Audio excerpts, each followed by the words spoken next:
قلعہ روہتاس کے باہر لوگوں کا ایک جمع غفیر تھا۔ جہاں تک نگاہ کام کرتی تھی لوگ ہی لوگ تھے۔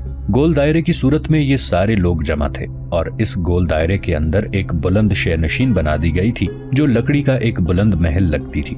اس کے اوپر روہتاس کا راجہ ہرکرشن اپنی بیٹی راجکماری گنگا کے ساتھ بیٹھا تھا اور اس شہنشین کے اوپر راجہ ہرکرشن کی ساری رانیاں بھی اپنی اپنی نشستوں پر بیٹھ چکی تھیں۔ سوئمبر کا طریقہ کار یہ رکھا گیا تھا کہ میدان کے وسط میں ایک ہاتھی خوب بناؤ سنگھار کر کے کھڑا کیا گیا تھا۔ ہاتھی کے ہودے پر ایک لکڑی کا چوکٹا جو خاصا اونچا تھا ترتیب دیا گیا تھا اور لکڑی اور اس چوکٹے کے درمیان میں راجہ ہرکرشن کے مصوروں نے ایک آنکھ بنائی تھی۔ اس آنکھ کی پتلی سرخ رکھی گئی تھی اور اعلان یہ کیا گیا کہ جو سورما جو راجکمار سرخ رنگ کی پتلی یا اس کے نزدیک سب سے بہتر نشانہ لینے میں کامیاب ہوگا وہی اس مقابلے میں کامیاب قرار دیا جائے گا۔ مقابلے میں حصہ لینے والے ہر راجکمار اور سورما کو 5 تیر مہیا کیے جانے تھے اور ان 5 تیروں میں سے 3 تیر جو بہتر نشانے پر ہوں گے وہی اس کی کامیابی کے لیے شمار کیے جانے تھے۔ شہنشین کے اوپر راجہ، اس کی راجکماری اور اس کی رانیاں بیٹھی تھیں اور اس کے بالکل نیچے راجہ ہرکرشن کا برہمن وزیر چورامن بیٹھا ہوا تھا۔ اس کے ذمے یہ کام لگایا گیا تھا کہ وہ مقابلے میں حصہ لینے والوں کو 5 تیر مہیا کرے اور ان کے نام اور کوائف ایک روزنامچے میں درج کرتا چلا جائے۔ راجہ ہرکرشن کے حکم پر جب مقابلہ شروع ہوا تو سب سے پہلے تیر رائسن کے راجہ پورن کے بیٹے سامل داس کو مہیا کیے گئے۔ ہاتھی پر لکڑی کے چوکٹے پر جو آنکھ بنائی گئی تھی اس سے ذرا فاصلے پر زمین میں اینٹیں نصب کر کے ان پر چونا ڈال دیا گیا تھا۔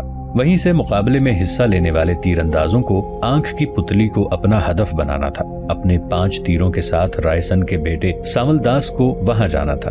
وہ وہاں جا کر بیٹھ گیا، کمان سیدھی کی، آنکھ کی پتلی کو اس نے نشانہ بنا کے 5 تیر برسائے، لیکن اس کے 5 تیروں میں سے کوئی بھی تیر پتلی میں نہیں لگا۔ 2 تیر آنکھ کے حصے میں لگے، باقی سارے تیر آنکھ سے باہر گئے۔ سامل داس کے بعد میواڑ کے راجہ سنگرام کا بیٹا سورج مل 5 تیر لیے مقابلے میں حصہ لینے کے لیے آیا۔ اس نے بھی 5 تیر چلائے پر اس کا بھی کوئی تیر آنکھ کی بنی ہوئی سرخ پتلی یا اس کے قریب تر نہ لگ سکا۔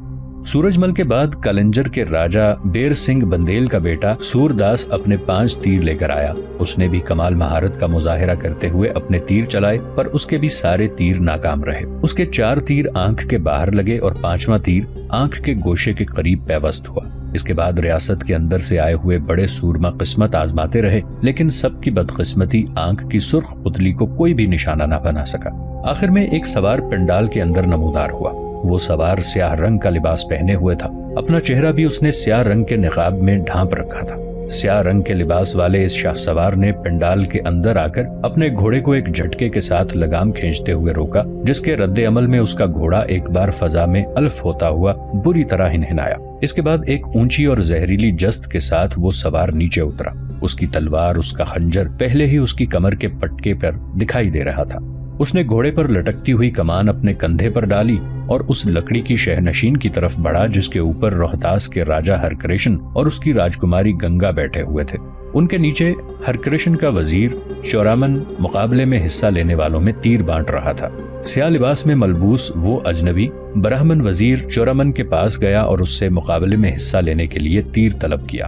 تیر دینے سے پہلے چورامن نے اسے غور سے دیکھا اور کہا، دیکھ اجنبی، مقابلے میں حصہ لینے سے پہلے تو اپنے چہرے سے نقاب ہٹا تاکہ میں اور سب لوگ دیکھیں کہ تو کون ہے، کیسا نوجوان ہے اور کہاں سے آیا ہے۔ اس پر اس نوجوان نے کہا کہ دیکھ چورامن، تو مجھے مقابلے میں حصہ لینے کی اجازت دے نہ دے پر میں اپنے چہرے سے نقاب نہیں ہٹاؤں گا۔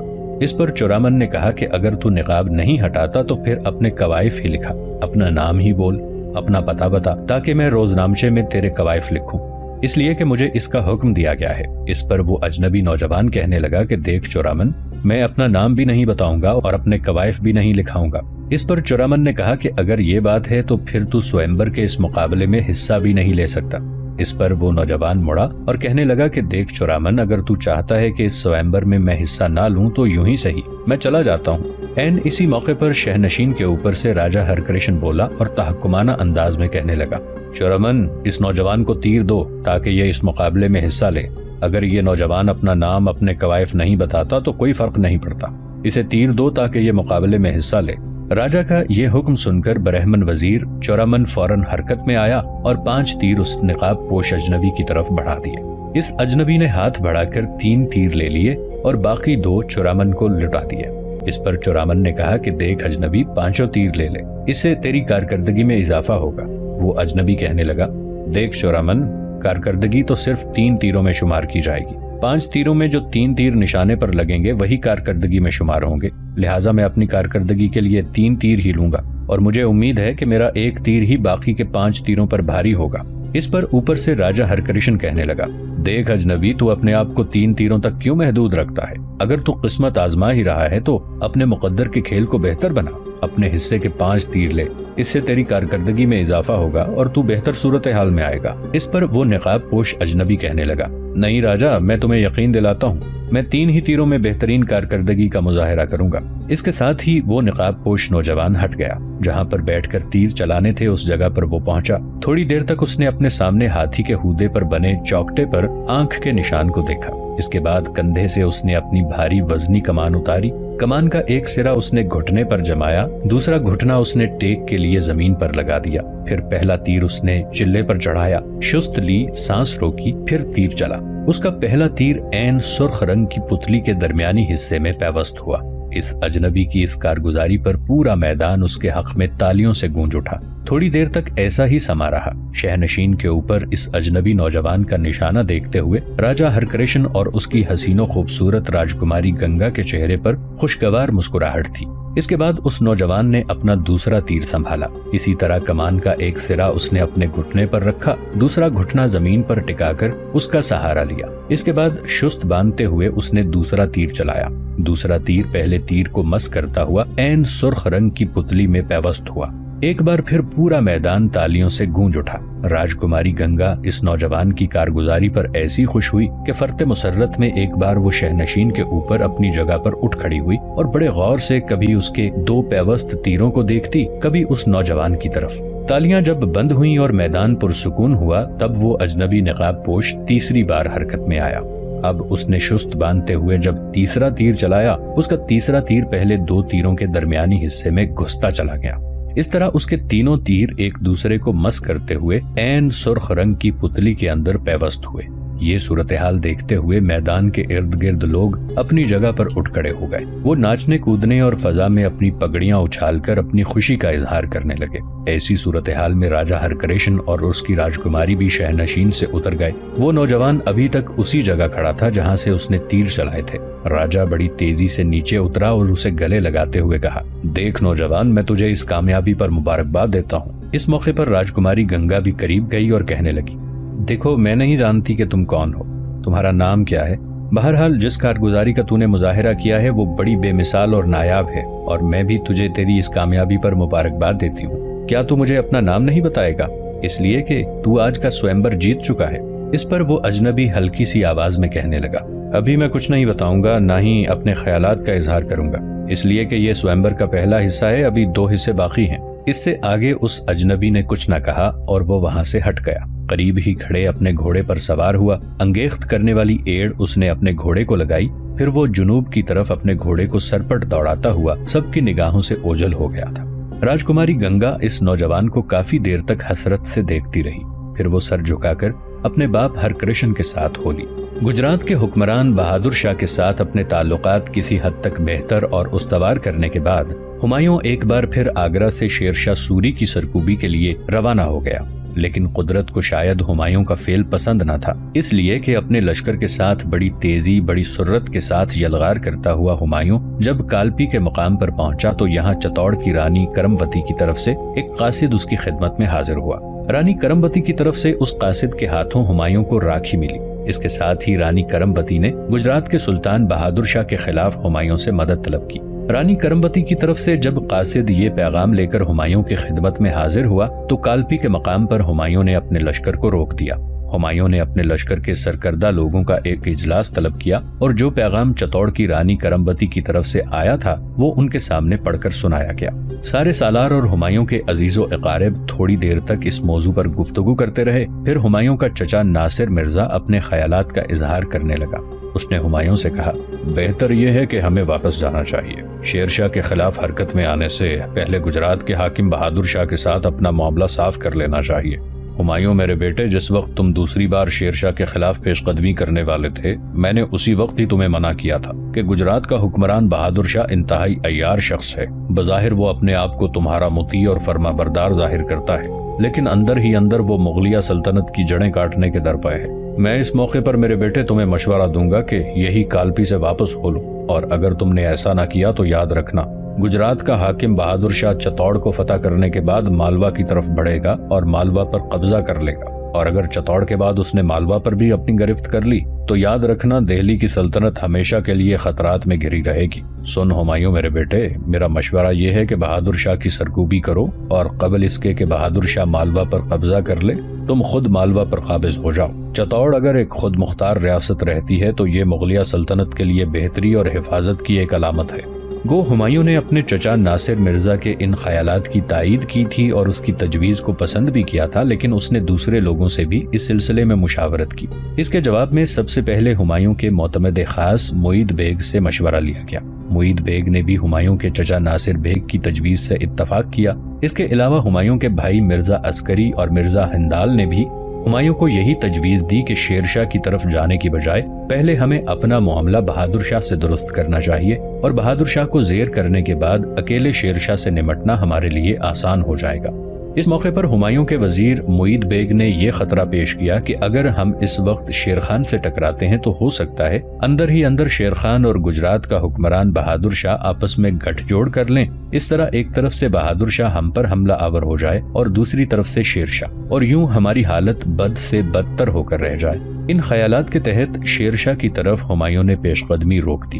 کالپی کے مقام سے اس نے واپسی کا کوچ کیا تاکہ گجرات کے حکمران بہادر شاہ سے نمٹ سکے۔ کالپی سے گجرات کوچ کرنے کے بعد ہمایوں اپنے لشکر کے ساتھ چنریری اور رائے سین سے ہوتا ہوا سارنگ پور آیا، پھر وہاں سے جنوب کی جانب اجین کو مڑا۔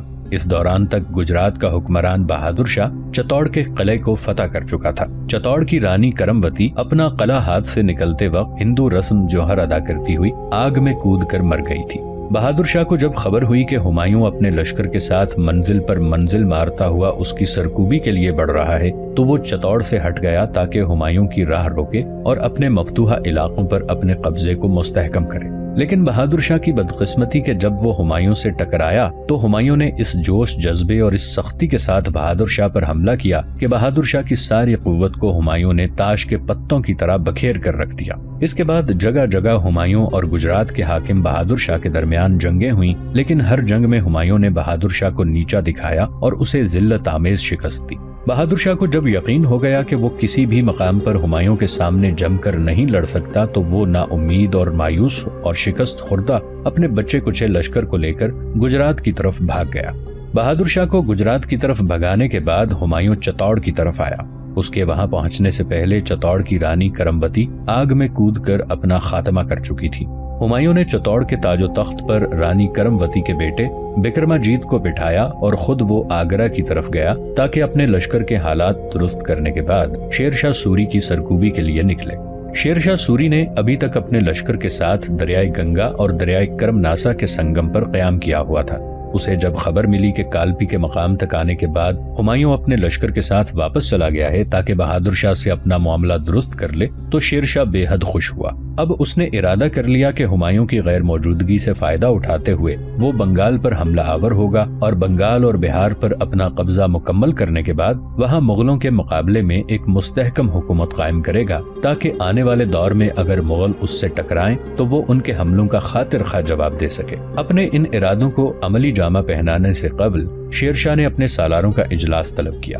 یہ اجلاس شیر شاہ سوری نے اپنے خیمے سے باہر طلب کیا جہاں لوگوں کے بیٹھنے کو چٹائیوں پر سوت کی بنی ہوئی دریاں بچھائی گئی تھیں۔ جب سارے سالار وہاں پہنچ گئے تو شیر شاہ نے مجلس مشاورت شروع کی۔ وسطی حصے میں شیر شاہ خود بیٹھا، اس کے دائیں جانب اس کے بیٹے عادل خان، جلال خان اور قطب خان تھے، بائیں جانب سب سے پہلے صاحب خان تھا، اس لیے کہ صاحب خان اب شیر شاہ کے لشکروں کا سالار اعلیٰ تھا۔ اس کے بعد شیر شاہ کے دوسرے سالار مثلاً ہیبت خان، اسماعیل سوری، حبیب خان ککڑ، جلال خان جالو، سرست خان سروانی، خان بٹنی اور برہم جیت بیٹھ چکے تھے۔ جب سب سالار بیٹھ چکے تب انہیں مخاطب کرتے ہوئے شیر خان نے کہنا شروع کیا، میرے بیٹوں، میرے بچوں، میرے سالاروں اور میرے عزیزوں، تم سب لوگوں کو خبر ہے کہ ہمایوں جو بڑی برق رفتاری سے ہماری طرف پیش قدمی کر رہا تھا وہ کالپی کے مقام سے واپس لوٹ گیا ہے، اس لیے کہ ہماری نسبت وہ گجرات کے حکمران بہادر خان سے زیادہ خطرہ محسوس کر رہا تھا۔ اس خطرے کو ٹالنے کے لیے وہ واپس لوٹ گیا ہے۔ اس کی غیر موجودگی سے فائدہ اٹھاتے ہوئے ہم نے ارادہ کیا ہے کہ بنگال پر حملہ آور ہونا چاہیے اور بنگال اور بہار پر اپنی ایک متحدہ حکومت قائم کر لینی چاہیے، تاکہ آنے والے دور میں ہمایوں اگر ہم سے ٹکرائے تو ہم پوری قوت سے اس کے حملوں کا جواب دے سکیں۔ ذرا رک کر سلسلہ کلام جاری رکھتے ہوئے شیر شاہ پھر کہہ رہا تھا، میرے عزیزو یاد رکھو، جب تک بہار کے علاوہ ہم بنگال پر بھی اپنا قبضہ نہیں کرتے اس وقت تک ہماری طاقت اور قوت ادھوری رہے گی اور کسی بھی وقت ہمایوں ہمیں جڑ سے اکھاڑ پھینکے گا۔ اس کے علاوہ بنگال کا موجودہ حکمران سلطان محمود ماضی میں ہمارے خلاف ناروا رویہ اختیار کیے ہوئے تھا، لہٰذا اس کی سرکوبی بھی لازم ہے۔ بنگال پر قبضے تک ہمایوں ہمارے خلاف حرکت میں نہ آیا تو بنگال اور بہار میں اپنی سلطنت مستحکم کرنے کے بعد میں روہتاس کے راجہ ہرکرشن کے خلاف بھی حرکت میں آؤں گا، اس لیے کہ وہ اپنی طاقت اور قوت پر بڑا ناز کرنے لگا ہے۔ اس نے ہمایوں کے خلاف صاف طور پر ہماری مدد کرنے سے انکار کر دیا تھا۔ اب تم کہو اس سلسلے میں تم لوگوں کا کیا مشورہ ہے؟ شیر شاہ کے اس انکشاف پر سارے سالار تھوڑی دیر تک ایک دوسرے سے مشورہ کرتے رہے۔ اس کے بعد ہیبت خان اپنی رائے کا اظہار کرتے ہوئے کہنے لگا، آقا آپ کا کہنا درست ہے، ہمیں بنگال پر ضرور چڑھائی کرنی چاہیے۔ جب تک ہم بنگال پر اپنا قبضہ مستحکم نہیں کرتے اس وقت تک ہمایوں کے خلاف جنگ نہیں کر سکتے۔ اس کے بعد صاحب خان کے علاوہ دیگر سب سالاروں نے بھی ہیبت خان نیازی کے ان خیالات کی تائید کی۔ شیر شاہ تھوڑی دیر تک چپ رہ کر کچھ سوچتا رہا، پھر اس نے اپنے پہلو میں بیٹھے صاحب خان کی طرف دیکھا اور پوچھا، صاحب خان میرے بیٹے، تم خاموش اور چپ کیوں بیٹھے ہو؟ تم بھی تو کچھ کہو، تم میرے لشکروں کے سالار اعلیٰ ہو، تمہاری تجویز سب پر فوقیت رکھتی ہے، کہو اس سلسلے میں تم کیا کہنا چاہتے ہو؟ اس پر صاحب خان کہنے لگا، شیر خان، بنگال پر حملہ آور ہونے کی آپ کی تجویز انتہائی سودمند اور قابل عمل ہے، اس لیے کہ ہمایوں اس وقت یہاں سے دور ہے، لیکن بنگال پر حملہ آور ہونے سے پہلے ہمیں دو پہلوؤں پر خاص نظر رکھنی ہوگی۔ اس پر شیر شاہ نے چونک کر صاحب خان کی طرف دیکھا اور پوچھا، کون سے پہلو میرے بیٹے؟ جواب میں صاحب خان کہہ رہا تھا، شیر شاہ میرے عظیم آقا، اگر ہم بنگال پر حملہ آور ہوتے ہیں تو بنگال کا حاکم سلطان محمود اپنی پوری قوت اور طاقت سے ہمارا مقابلہ کرے گا۔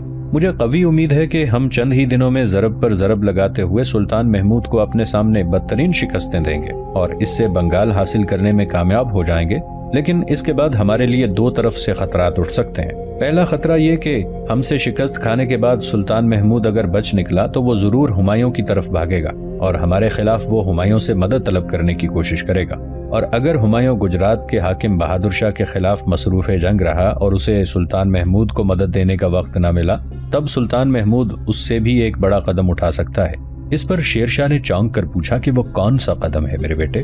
صاحب خان پھر بولا، شیر شاہ میرے محسن، میرے عظیم مربی، آپ جانتے ہیں بنگال کے ساحل پر پرتگالیوں کا قبضہ ہے اور گوا جو ایک ساحلی شہر ہونے کے علاوہ مستحکم قلعہ بھی ہے وہ پرتگالیوں کا مرکز ہے۔ پرتگالی بہت بڑی بحری قوت ہے، اس کے علاوہ گوا کے مقام پر پرتگالیوں کے پاس ہم سے بھی بڑا لشکر موجود ہے، اور مزید یہ کہ ان کے پاس بڑے جدید قسم کے اسلحے اور ہتھیار بھی موجود ہیں۔ اس پر مستدعات یہ کہ پرتگیزی سمندر کے اندر بحری قزاقی کا کام بھی کرتے ہیں اور اس کے ذریعے انہوں نے بے شمار دولت جمع کر رکھی ہے۔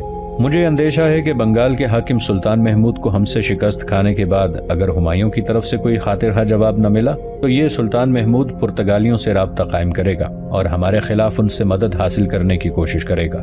لہٰذا میں یہ گزارش کروں گا کہ بنگال پر حملہ آور ہوتے وقت ہماری نگاہ تین محاذوں پر رہنی چاہیے، ایک بنگال کا حاکم سلطان محمود، دوسرا ہمایوں اور تیسرے گوا کے پرتگیزی۔ ایسا بھی ممکن ہے کہ سلطان بیک وقت ہمایوں اور گوا کے پرتگیزیوں کو ہمارے اوپر چڑھا لائے، لہٰذا ان ساری قوتوں کا مقابلہ کرنے کے لیے ہمیں پہلے سے تیار اور مستعد رہنا چاہیے۔ صاحب خان جب خاموش ہوا تو شیر شاہ سوری تھوڑی دیر تک مسکرا کر صاحب خان کی طرف دیکھتا رہا، پھر خوشکن اور شفیقانہ اور پدرانہ لہجے میں کہنے لگا، صاحب خان میرے بیٹے، تو نے ان خطرات سے آگاہ کر کے میرا دل خوش کر دیا ہے۔ قسم خدائے مہربان کی، تم نے میرا سالار اعلیٰ ہونے کا حق ادا کر دیا ہے۔ ایک سالار کی نگاہ ایسی ہی باریک بین ہونی چاہیے۔ دیکھ صاحب خان میرے بیٹے، تم فکر مند نہ ہو، بنگال پر حملہ آور ہوتے وقت میں اپنے مخبروں اور جاسوسوں کے ذریعے ہمایوں کے گوا کے پرتگیزیوں پر بھی نگاہ رکھوں گا۔ اس پر صاحب خان کہنے لگا، شیر خان میرے محسن، اگر یہ معاملہ ہے تو پھر بنگال پر حملہ آور ہونے کے لیے ہمیں دیر اور تاخیر نہیں کرنی چاہیے۔ ہمایوں اس وقت بہادر شاہ کی سرکوبی کے لیے جا چکا ہے، لہٰذا اس کی غیر حاضری سے فائدہ اٹھاتے ہوئے ہم بنگال پر قبضہ کر کے اپنی صورتحال وہاں مستحکم کر سکتے ہیں۔ شیر خان اٹھ کھڑا ہوا اور کہنے لگا، اگر ایسا ہے تو کوچ کے بگل بجا دو، ابھی اور اسی وقت لشکر بنگال پر حملہ آور ہونے کے لیے کوچ کرے گا۔ شیر خان کا یہ حکم ملنا ہی تھا کہ تھوڑی ہی دیر بعد دریائے گنگا اور دریائے کرم ناسا کے سنگم سے شیر شاہ نے اپنے لشکر کے ساتھ بنگال پر حملہ آور ہونے کے لیے کوچ کر لیا۔